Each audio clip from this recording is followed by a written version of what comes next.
Delight IAS के इस उभरते मंच पर आप सभी का एक बार फिर से स्वागत है। तो आज हम लोग एनसीईआरटी बुक्स की जो सूची है वो देखने वाले हैं। देखिए, एनसीईआरटी यूपीएससी में बेस है, बट इनको लेकर ना एक बहुत बड़ा द्वंद्व बच्चों के मन में ये रहता है कि कौन सी एनसीईआरटी पढ़ें, है ना। ओल्ड कौन सी पढ़ें, न्यू कौन सी पढ़ें। आप लोगों में से बहुत सारे बच्चों ने इस सवाल को पूछा कि सर एक बार एक लिस्ट दे दीजिए, एक सूची प्रदान कर दीजिए, ताकि अगर हम लोग खरीदना चाहते हैं तो एक ही बार में सभी एनसीईआरटीज को खरीद लें।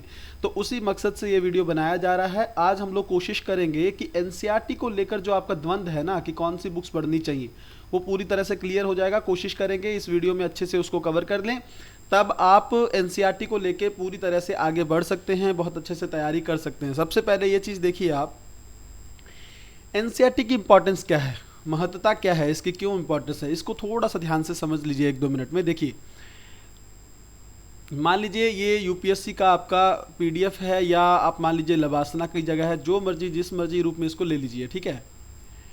अब ऐसी स्थिति में ये मान लीजिए टेरिस पर है, ये आपके घर का टेरिस है, इसे मान लीजिए। अब यहाँ पे आपको जाना है तो आप किसका इस्तेमाल करेंगे, सीढ़ियों का ना। मतलब स्वाभाविक तौर पर तो सीढ़ियों का ही इस्तेमाल करेंगे। आप ये मत बोलने लग जाइएगा कि सर हम एयरपोर्ट से चले जाएंगे, उससे चले जाएंगे, वो सब चीज़ें नहीं। जनरली क्या होता है कि आप सीढ़ियों का इस्तेमाल करेंगे। देखिए, ये जो 3 सीढ़ियाँ हैं ना, 3 या 4 सीढ़ियाँ यहाँ पर देख लीजिए, ये यूपीएससी में एनसीईआरटीज़ हैं। अब ध्यान से समझिएगा इस चीज़ को, ये एनसीईआरटीज़ हैं। क्यों? अगर आपको यहाँ तक पहुँचना है, मान लो यहाँ जाना है, तब भी इन सीढ़ियों को क्रॉस करके आपको जाना पड़ेगा, है ना। अगर आप सीधा यहाँ आना चाहेंगे तब भी आप गिरने की संभावना है, आपको चोट लग सकती है। और अगर आप सीधा यहाँ आएंगे तब भी आपकी गिरने की पूरी संभावना है, आपको मंजिल भी नहीं मिलेगी, चोट लगेगी।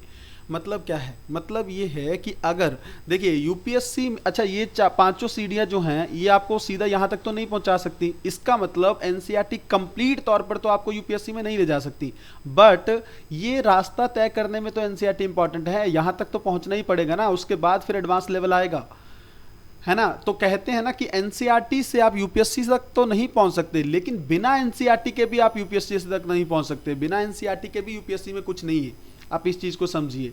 तो ये एक इंपॉर्टेंट चीज़ है कि एनसीईआरटी जो है वो बहुत ज़रूरी किताबें हैं ताकि आपका बेस क्लियर हो। एक चीज़ को यहाँ पर और अच्छे से समझिए, एनसीईआरटी की तैयारी जब आप कंप्लीट कर लेते हैं ना, तो लगभग आपकी यूपीएससी की 25% के आसपास सिलेबस आपका कंप्लीट हो जाता है, ठीक है।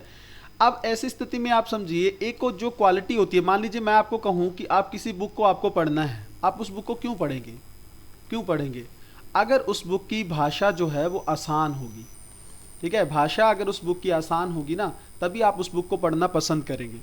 ये सबसे बड़ी क्वालिटी है एनसीईआरटी बुक्स की, ठीक है, सबसे बड़ी। क्यों?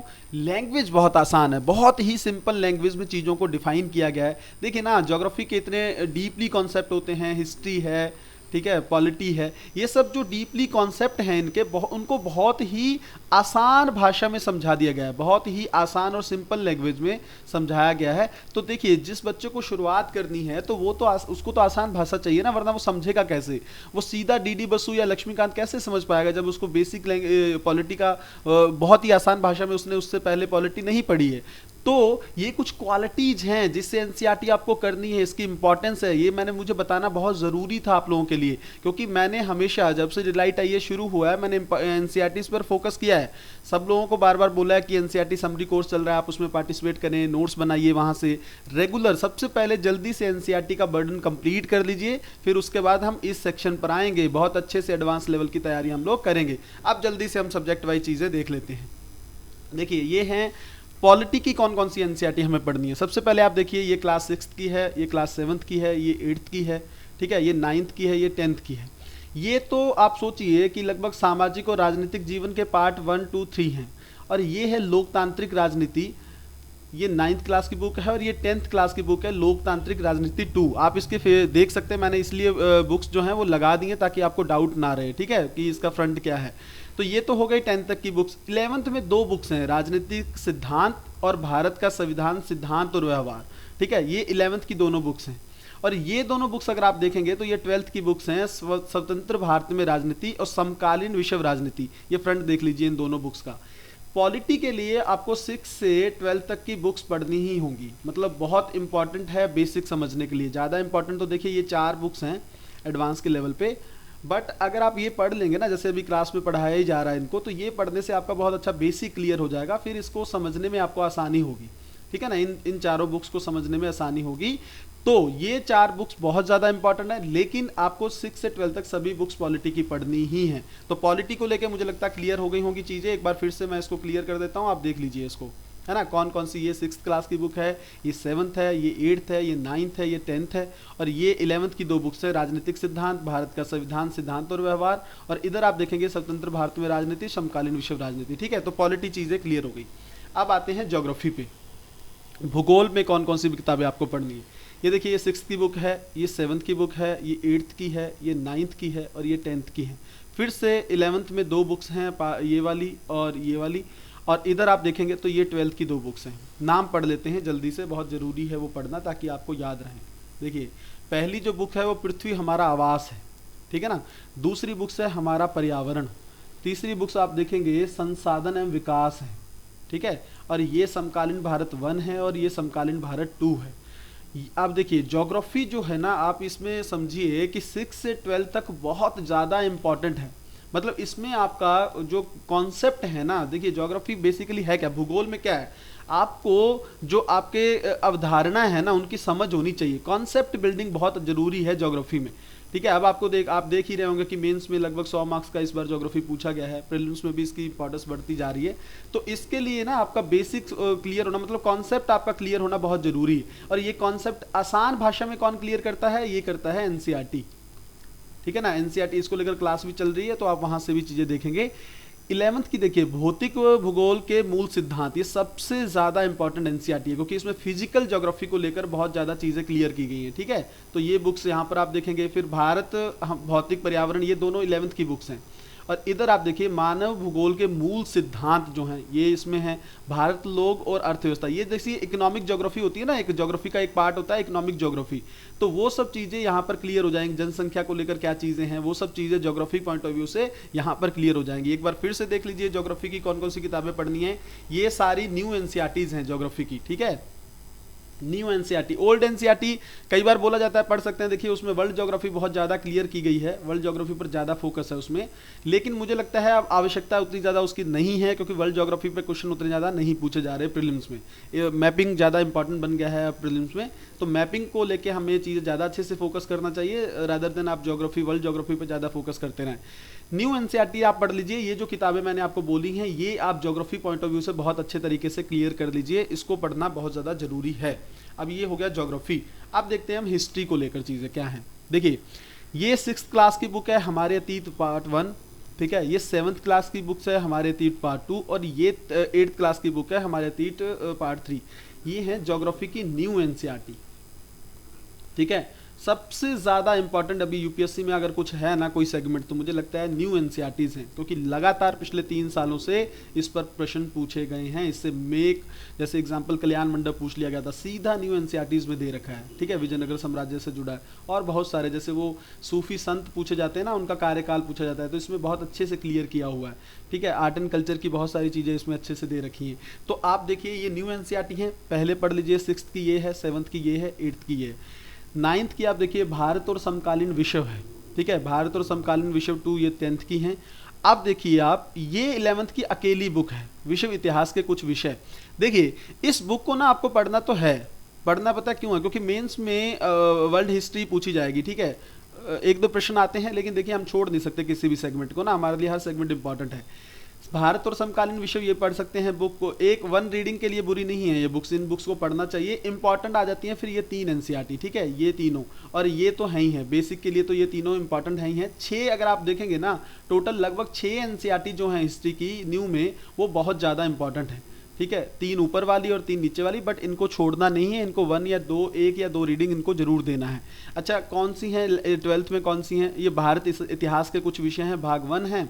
भारतीय इतिहास के कुछ विषय भाग 2 हैं, और भारतीय इतिहास के भाग 3। अब देखिए, ये है प्राचीन भारत लगभग, ठीक है। ये प्राचीन भारत की कुछ चीज़ें हैं इसमें मध्यकालीन भारत की चीज़ें हैं, ठीक है। और ये आप अगर यहाँ पर देखेंगे तो ये आधुनिक भारत को कवर करता है, तो इससे आप समझ गए होंगे कि हिस्ट्री की कौन कौन सी न्यू एनसीईआरटी हमें पढ़नी है। मैं बार बार रिपीट कर रहा हूँ, ये न्यू एनसीईआरटी है, आगे अगले पेज पे हम ओल्ड भी देखने वाले हैं, ठीक है। ये न्यू एनसीईआरटी तो आपको पढ़नी पड़ेगी हिस्ट्री की, ये है 6th 7th 8th 9th 10th, ठीक है। ये 11th की अकेली बुक है और ये 12th की बुक है, भारतीय इतिहास 1 2 और 3 भाग जो इसके हैं, ठीक है। अब ओल्ड एनसीईआरटी हिस्ट्री की देखते हैं। देखिए ये बहुत इंपॉर्टेंट है। ज्योग्राफी की ओल्ड आप इग्नोर फिर भी कर सकते हैं, लेकिन हिस्ट्री की ओल्ड एनसीईआरटी आप इग्नोर नहीं करेंगे। इसमें सबसे पहले आप ये पढ़ेंगे प्राचीन भारत, ठीक है। ये आर.एस. शर्मा की बुक है, आर.एस. शर्मा की बुक है, ये आपको पढ़नी है। ओल्ड एनसीईआरटी हर जगह मिल जाती है, आप परचेज कर सकते हैं, ठीक है। ये है सतीश चंद्र की मध्यकालीन भारत की बुक, ठीक है। सतीश चंद्र की बुक है ये, इसको भी आपको बहुत जरूर, मतलब ये तीनों एनसीईआरटी तो आप मान लीजिए कि इंपॉर्टेंट बहुत ज़्यादा है यूपीएससी पॉइंट ऑफ व्यू से, क्योंकि पता है क्यों इंपॉर्टेंट है। देखिए अलाउद्दीन खिलजी को लेकर क्वेश्चन कई बार पूछा गया, मंगोल आक्रमण को लेकर प्रश्न लगातार पूछे जा रहे हैं, ये सब चीज़ें यहाँ पे मिल जाएंगी आपको ओल्ड एनसीईआरटी में, क्योंकि इसमें ना स्टोरी बहुत ज़्यादा बेहतरीन तरीके से बताई गई है। एक सीक्वेंस बहुत अच्छे से बताया गया कि इसके बाद ये चीज़ें हो रही थी हिस्ट्री में, ठीक है ना। प्लासी का युद्ध हुआ, उससे पहले क्या चीज़ें हुई, मध्यकालीन भारत में बाबर आया, प्लासी के वॉर कब हुए, पानीपत के युद्ध कब हुए, वो सब चीज़ें ना आपको बहुत डिटेल में इन एनसीईआरटीज़ में मिल जाएंगी। तो ये आधुनिक भारत है, ये आपकी विपिन चंद्र की है, ठीक है ना, विपिन चंद्र की बुक है। ये 3 है, ये आर.एस. शर्मा की बुक है, मैं फिर से रिपीट कर रहा हूँ। मध्यकालीन भारत सतीश चंद्र की है, और जो आधुनिक भारत है ये विपिन चंद्र की बुक है। तो ये 3 एनसीईआरटी आपको ओल्ड एनसीईआरटी जरूर पढ़नी है, साथ में हिस्ट्री के। क्लियर है चीज़ें? न्यू एनसीईआरटी यहाँ पर हैं और ओल्ड एनसीईआरटी यहाँ पर हैं। जिन बच्चों को क्लियर ना हो दोबारा से सुन सकते हैं वीडियो में। आगे हम लोग चलते हैं अब आर्ट एंड कल्चर पे। देखिए आर्ट एंड कल्चर की ये 11th क्लास की एनसीईआरटी है, ठीक है। इसके अंदर वैसे एक भाग सेकंड भी आता है, पार्ट 2 भी, लेकिन वो हमें नहीं पढ़ना है, हमें सिर्फ ये बुक पढ़नी है, भारतीय कला का परिचय भाग 1। अच्छी बुक है ये art and culture point of view से, बहुत अच्छी। वैसे आगे चल के नितिन संघानिया इंपॉर्टेंट बनती है एडवांस में, लेकिन एनसीईआरटी की हम लोग बात कर रहे हैं तो ये क्लास जो 11th की बुक है आर्ट एंड कल्चर की, भारतीय कला का परिचय, बहुत अच्छे से, और इस पर मैडम आपको पढ़ा भी रही है ना, ठीक है, क्लास में चल भी रहा है ये एनसीईआरटी समरी कोर्स में। तो ये आर्ट एंड कल्चर को लेकर ज़्यादा डाउट नहीं रहना चाहिए, ये बुक इसमें पढ़नी है आपको। अब इकोनॉमी, ये सबसे ज़्यादा कन्फ्यूजन भी रहता है।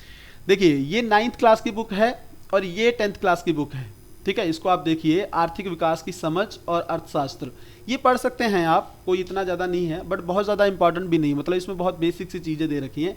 सबसे ज़्यादा इंपॉर्टेंट इकोनॉमिक्स में बुक है ये 11th क्लास की बुक है, भारतीय अर्थव्यवस्था का विकास, ठीक है। ये बुक सबसे ज़्यादा इंपॉर्टेंट है इकोनॉमिक्स में, भारतीय अर्थव्यवस्था का विकास। इसका फ्रंट देख लीजिए अच्छे से, ये बुक आपको परचेज करनी ही है। दूसरी आपको बुक पढ़नी है मैक्रो इकोनॉमिक्स, मैं फिर से वर्ड यूज कर रहा हूं मैक्रो, ठीक है। मैक्रो होता है व्यापक पैमाने पर, समष्टि अर्थशास्त्र एक बड़ी चीज है। इसका फ्रंट देख लीजिए, इस तरह का फ्रंट है। ये बुक भी आपको पढ़नी है, अच्छी बुक है। हम लोग इसमें कोशिश करेंगे क्योंकि हम बहुत जल्दी एनसीईआरटी शुरू करने वाले इकोनॉमिक्स की, तो हमारा जो मेन फोकस इन 2 बुक्स पे रहेगा।